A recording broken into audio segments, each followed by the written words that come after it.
করে খেতে পারে এবং শান্তিতে ঘুমোতে পারে।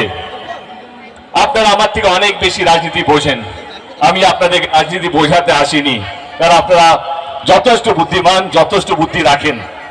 আমি এইটুকু বলতে চাই, 23 তারিখে নির্বাচন, যদি আপনাদের এইটুকু আমার যদি মনে হয় না সত্যি মমতা ব্যানার্জি গত 15 বছর ধরে আপনাদের সবাইকে আগলে রেখেছে, আপনাদের সবাইকে ভালো রেখেছে এবং বাংলার প্রত্যেকটা মানুষকে কোনদিনও ধর্ম জিজ্ঞেস করে কাজ করেনি, আমাদের কাজটাই হচ্ছে ধর্ম।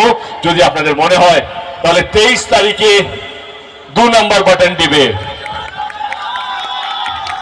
23 তারিখে যদি আপনাদের মনে হয় না আমাদের নেত্রী মমতা ব্যানার্জি এবং আমাদের দল তৃণমূল কংগ্রেস মানুষকে বাঁচিয়ে রাখার রাজনীতি করে, যদি আপনারা মনে করেন আমাদের দল মানুষকে ভালো রাখার রাজনীতি করে, সুস্থ রাখার রাজনীতি করে, তাহলে ইভিএম মেশিনে 2 নম্বর বাটন টিপে আমাদের প্রার্থী, আমাদের বন্ধু দুলাল বাবুকে বিপুল ভোটে চতুর্থবারের জন্য জয়যুক্ত করবেন।